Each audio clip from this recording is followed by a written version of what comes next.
सुपट लागे रे, ब्यूटीफुल चेहरा हो मस्त लागे रे। मोर नवा नवा गर्लफ्रेंड सुपट लागे रे, ब्यूटीफुल चेहरा हो मस्त लागे रे। दिल धड़काए दे रे, भैया बनाए दे रे। मोर नवा नवा बॉयफ्रेंड सुपट लागे रे, रोमांटिक टूरा है मस्त लागे ना। मोर नवा नवा बॉयफ्रेंड सुपट लागे रे, रोमांटिक टूरा है मस्त लागे ना।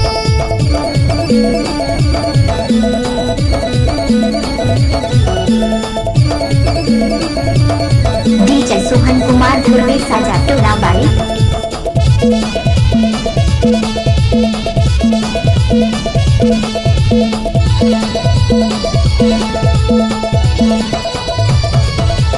चढ़ती उमरिया है कातिल अदा, भूली वो जादू आँखें मानसा।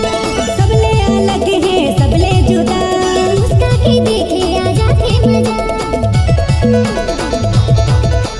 चढ़ती उमरिया है कातिल अदा, भूली वो जादू आँखें मानसा। सबले अलग है सबले जुदा। मुस्का के देखे आ जाते मजा। तो कैसे मोला दगा तो नहीं देबे ना यार, नहीं देवो मोर जान, तेकरे ले तो कहतो का कहथस? मोर नवा नवा गर्लफ्रेंड सुपट लागे रे, ब्यूटीफुल चेहरा है मस्त लागे रे। मोर नवा नवा बॉयफ्रेंड सुपट लागे रे, रोमांटिक टूरा है मस्त लागे ना। Mix by DJ Sohan Kumar.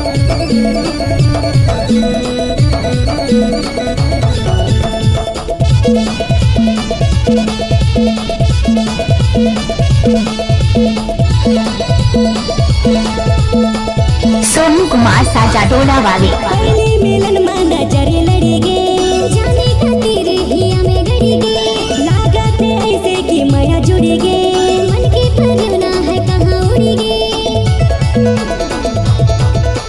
पहली मिलन में नजर लड़ी गे, जाने खातिर हिया में गड़ी गे। लागत ऐसे कि माया जुड़ी गे।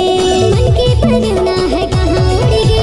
तू जानता तोर बिना ना अब एक पल भी मोला नहीं सुहाए। तोरिच कस मोरो हाल है यार। मोर नवा नवा बॉयफ्रेंड सुपट लागे रे, रोमांटिक टूरा है मस्त लागे ना। मोर नवा नवा बॉयफ्रेंड सुपट लागे रे, रोमांटिक टूरा है मस्त लागे ना। दिल धड़काए दे रे, भैया बनाए दे रे। मोर नवा नवा गर्लफ्रेंड सुपट लागे रे, ब्यूटीफुल चेहरा है मस्त लागे रे। मोर नवा नवा बॉयफ्रेंड सुपट लागे रे, रोमांटिक टूरा है मस्त लागे ना। मोर नवा गर्लफ्रेंड सुपट लागे रे, ब्यूटीफुल चेहरा है मस्त लागे